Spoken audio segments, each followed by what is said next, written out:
Begitu, Bang Doni, izin Bang. Maksud saya yang disampaikan Bang Nasir, saya yakin betul 580-nya anggota itu tidak melakukannya semua.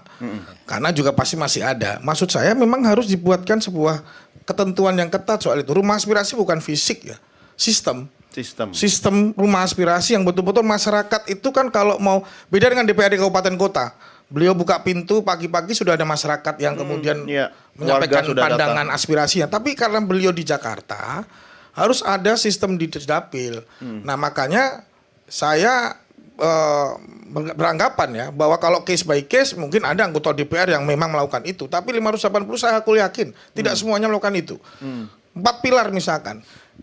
Ya di Dapil ya sosialisasi, mengumpulkan masyarakat, kemudian nanti pulang mungkin ada uang duduknya, kan semacam itu. Jadi saya hampir 5 tahun mendampingi, jadi saya ngerti betul teknisnya. Kalau itu terjadi kan kita tidak perlu dibentur-benturkan dengan aparat kan, dengan polisi kan. Betul ya. Jadi memang ini kan harus perlu dihindari.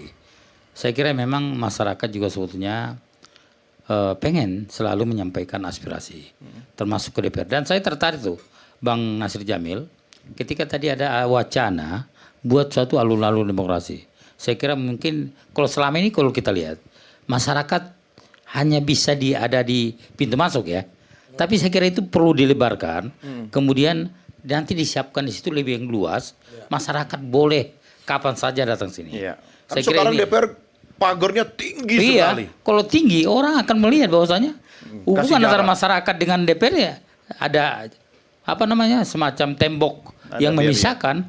Tapi kalau kita nanti buat misalnya DPR bangun di depan itu mau jumlah berapa saya kira cukup di situ itu akan sangat efektif ya.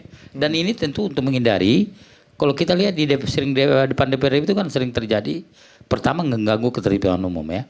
Apalagi masanya besar. Mengganggu jalan, mengganggu transportasi di sana.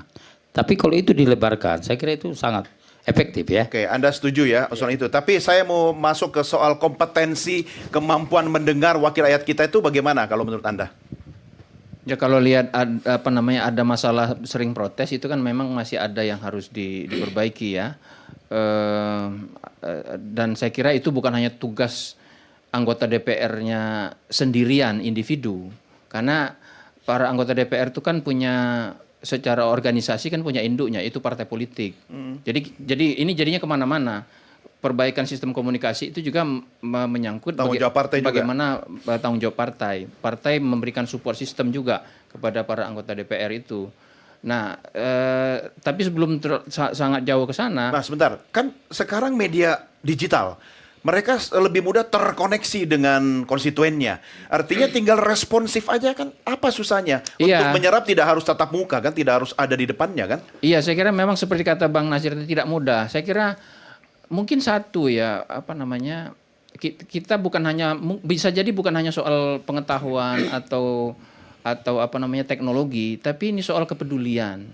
Iya, soal kepedulian. Karena salah satu problem yang dirasakan yang muncul dari masyarakat itu adalah rendahnya tingkat kepercayaan kan? Itu rendah tingkat kepercayaannya itu. Kalau kita lihat sigi atau jajak pendapat publik dari dulu sampai sekarang itu partai politik, politisi dan DPR itu selalu posisinya kan berada paling bawah dibandingkan dengan lembaga-lembaga yang lain. Jadi itu ada persoalan trust. Nah, karena itu selain kompetensi yang memang seharusnya terus-menerus ditingkatkan adalah itu kepedulian saya kira. Kenapa muncul masalah seperti tidak peka kemarin? Karena ketidakpedulian itu. Jadi tidak sensitif, tidak empati. Kalau kita lihat itu kan ini ada dunia masyarakat, ada dunia elit, dunia para anggota DPR, pejabat negara dan sebagainya kan. Nah kayaknya masyarakat ini bisa memperkirakan apa saja yang dilakukan oleh para elit, ya kan? Mereka itu perginya kemana, duitnya berapa aja, perkiraan-perkiraan itu. Jadi masyarakat tahu dunia para elit, tapi sebaliknya para elit nggak tahu dunia mereka ini. Nah, tidak tahu atau tidak peduli? Nah itu supaya lebih tahu kan perlu kepedulian. Iya. Itu mungkin di Mungkin situ. cara menunjukkan kepeduliannya yang mereka Iya. belum fasih gimana? Sebenarnya selama ini Sekretariat Jenderal itu juga sudah melakukan terobosan-terobosan dalam rangka mendekatkan parlemen dengan masyarakat. Mereka membuka kanal-kanal ya informasi, kemudian juga media sosial ya kan, dan kemudian juga bisa disaksikan secara langsung rapat-rapat di DPR itu sendiri.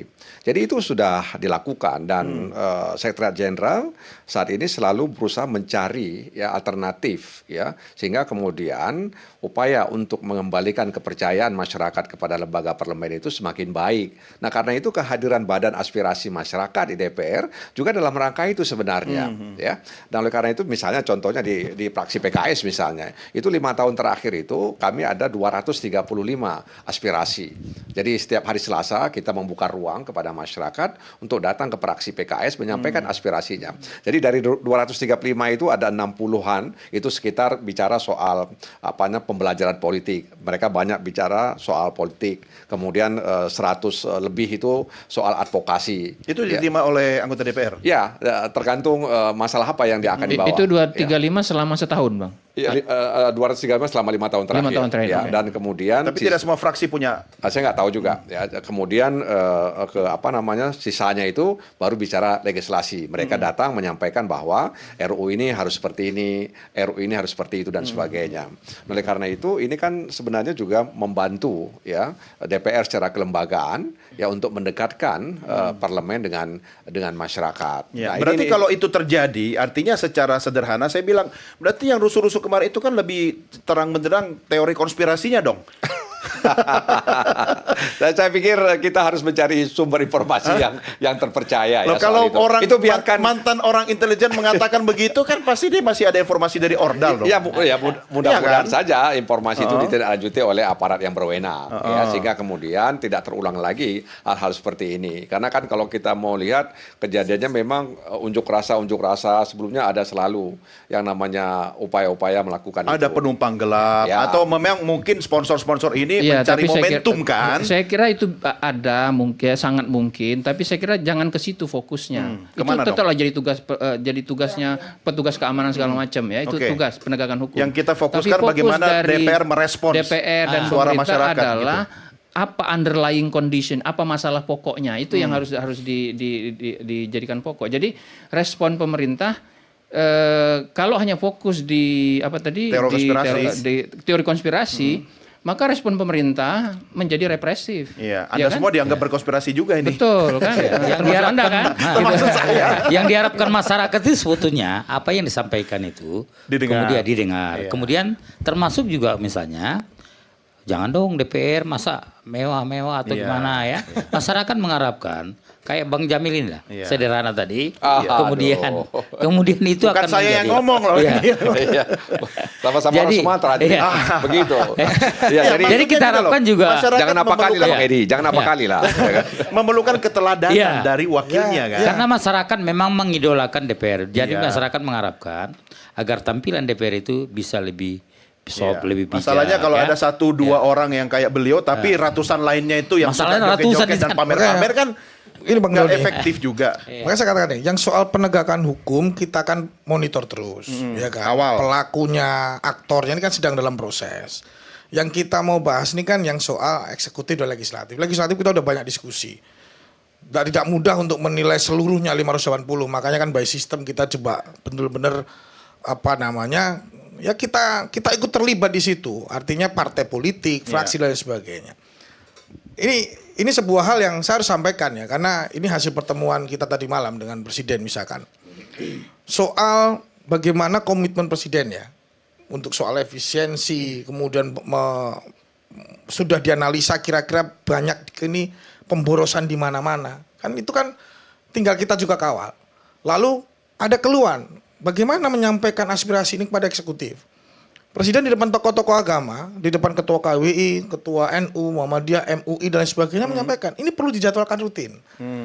Ini kan berarti ada koreksi dari Presiden terhadap proses komunikasi atau aspirasi dari masyarakat. Kepada seluruh kementerian lembaga, Presiden menginstruksikan, ya jaga sensitivitas soal kunjungan ke luar negeri, rapat-rapat dan lain sebagainya. Iya.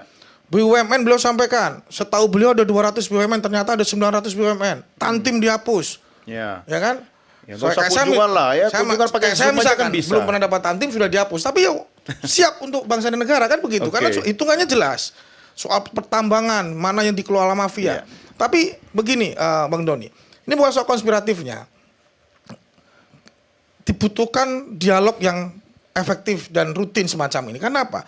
Masa negara sebesar ini sedang menyampaikan pandangan untuk perbaikan diganggu, ya, diganggu kondusivitasnya, keamanannya dengan sekelompok orang yang membuat rusuh ini. Sopo kui? Sopo sing ganggu? Nah, ini kan sedang dalam proses. Nah, Artinya teori begini, konspirasi lagi nih. bukan konspirasi dong. Sudah tahu ya siapa ya? Faktanya kan begitu. Iya. Masa kita, kalau aku yakin HMI, Cipayung, teman-teman elemen mahasiswa, masyarakat tidak mungkin mereka melakukan Oke. aksi anarkis. Tapi satu Ya, yang kalau tidak itu boleh memang konspirasi. kalau memang itu ada dan harusnya bisa diidentifikasi, dan itu kan tugas pemerintah. Iya. Nah, satu hal yang Jangan sampai ada demo lagi dituduh lagi konspirasi. Berarti kerja pemerintah apa? Kan gitu.